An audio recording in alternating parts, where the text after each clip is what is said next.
Assalamualaikum warahmatullahi wabarakatuh. Diceritakan dahulu di kota Marwu, terdapat seorang laki-laki yang bernama Nuh bin Maryam. Ia adalah seorang pemimpin sekaligus qadhi kota tersebut. Ia adalah seorang laki-laki yang banyak mendapatkan nikmat, juga harta benda yang melimpah. Ia juga seorang bapak yang memiliki seorang anak gadis yang sangat cantik, baik, menarik, sungguh sempurna sekali kecantikannya. Telah banyak para pembesar, petinggi atau pemuda-pemuda kaya yang datang untuk melamarnya. Tetapi tak ada seorang pun dari mereka yang datang dapat membuat tertarik hati Syekh Nuh bin Maryam untuk melepaskan anak gadisnya. Karena melihat putrinya sudah waktunya menikah, tetapi belum menemukan sosok yang cocok sebagai pendamping putrinya, Syekh Nuh bin Maryam merasa gundah dan susah menghadapi masalah ini. Jika aku memilih salah satu dari mereka, maka sebagian yang lain tentu akan merasa kecewa, kata Syekh Nuh bin Maryam. Syekh Nuh bin Maryam memiliki seorang budak laki-laki yang bernama Mubarak. Ia adalah seorang budak yang berasal dari India dan merupakan seorang budak laki-laki yang sangat bertakwa. Beliau memiliki kebun yang sangat luas. Kebun tersebut ia tanami dengan berbagai macam pohon, buah-buahan, juga tumbuh-tumbuhan. Syekh Nuh bin Maryam berkata kepada budak laki-lakinya, "Aku ingin engkau merawat dan menjaga kebunku." Mendapat perintah tersebut, ia lalu mulai menjaga dan menetap di kebun Syekh Nuh bin Maryam selama 1 bulan penuh. Beberapa hari kemudian setelah Mubarak mulai menjaga kebun tersebut, tuannya mengunjungi kebun untuk melihatnya. Ia berkata kepada Mubarak, "Wahai Mubarak, petikkan aku segenggam anggur." Mendapat perintah demikian, Mubarak segera mengambilkan segenggam anggur, tetapi anggur yang dipetikkan oleh Mubarak ternyata terasa masam. Mendapat anggur yang masam, Syekh Nuh bin Maryam memerintahkan Mubarak untuk memetikkan anggur yang lain.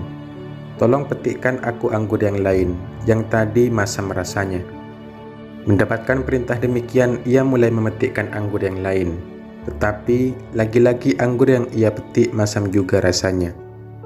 Mengetahui hal tersebut, Syekh Nuh bin Maryam heran lalu bertanya pada Mubarak, "Wahai Mubarak, dari anggur sebanyak ini, kenapa engkau tidak bisa memetikkan untukku anggur yang manis?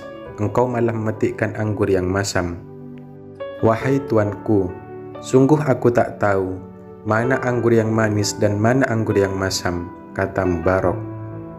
"Subhanallah, engkau hidup 1 bulan penuh dalam kebun anggur, tetapi engkau belum bisa membedakan mana anggur yang manis dan mana anggur yang masam." "Benar, wahai tuanku, aku tidak bisa membedakannya," kata Mubarak. "Kenapa engkau tidak mencicipi anggur tersebut agar tahu rasanya?" kata Syekh Nuh bin Maryam. "Engkau hanya memerintahkan aku untuk menjaganya dan tidak memerintahkan aku untuk mencicipinya. Lantas bagaimana bisa aku mengkhianatimu, wahai tuanku?" kata Mubarak. Mendengar jawaban demikian, Al-Qadhi Syekh Nuh bin Maryam merasa takjub akan kejujuran pemuda ini. Lalu ia berkata, "Semoga Allah menjagamu atas amanah yang engkau emban, wahai pemuda." Syekh Nuh bin Maryam sekarang tahu bahwa pemuda yang sedang berada di hadapannya adalah pemuda yang memiliki akal yang cerdas. Syekh Nuh bin Maryam berkata, "Wahai anak muda, sungguh hatiku saat ini sangat senang kepadamu, dan aku ingin engkau melaksanakan perintahku berikutnya." "Aku selalu mentaati Allah Ta'ala dan perintahmu, wahai Syekh," kata Mubarak. Syekh Nuh bin Maryam berkata, "Sesungguhnya aku memiliki seorang putri yang sangat cantik, dan sudah pernah dihitbah oleh banyak para pembesar dan orang-orang penting. Tetapi aku masih belum tahu siapa antara mereka yang harus aku jadikan menantu. Apa saranmu atas masalahku ini?" Mubarak berkata, "Orang-orang kafir zaman jahiliyah, mereka lebih mengutamakan keturunan, nasab, kemasyhuran keluarga, juga kedudukan. Orang-orang Yahudi dan Nasrani lebih mengutamakan keelokan dan kecantikan. Pada masa Nabi Shallallahu Alaihi Wasallam, para sahabat lebih mengutamakan kebaikan agama juga ketakwaan. Sedangkan di zaman kita sekarang, dalam masalah mencari mantu, para orang tua lebih mengutamakan banyaknya harta benda. Oleh karena itu, wahai Syekh, Anda bebas menentukan pilihan Anda dari 4 hal ini.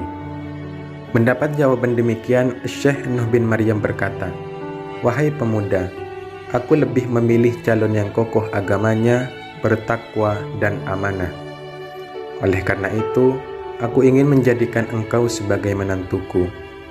Karena aku sungguh telah menemukan kebaikan, agama yang kokoh, juga amanah pada dirimu. Dan juga engkau adalah pemuda yang memiliki iffah, atau kemuliaan diri, juga penjagaan diri yang bagus." Mendengar ucapan tuannya, Mubarak berkata, "Wahai tuan, saya adalah seorang budak yang berasal dari India dan berkulit hitam yang telah engkau beli dengan hartamu. Kenapa engkau malah ingin menikahkan aku dengan anakmu?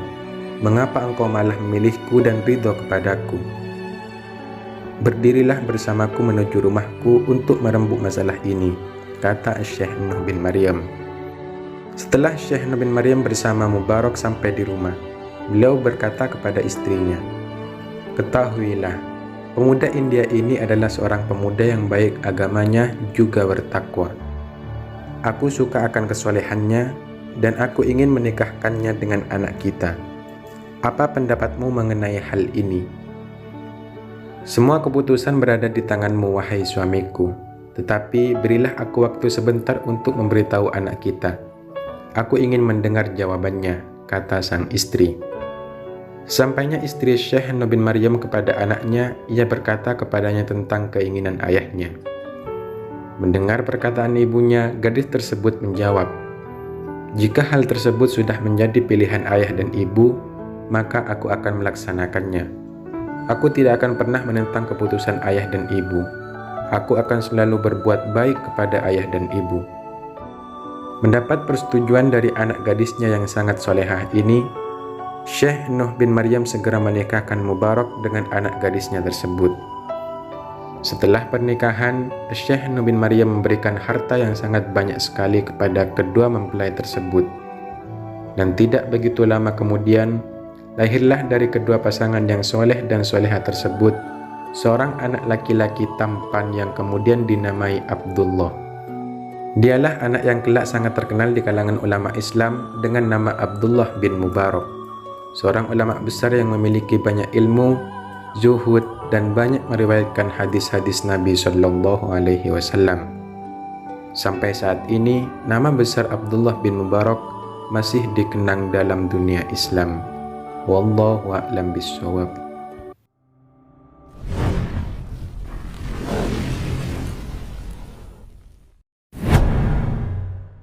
Subscribe, comment, share, and like.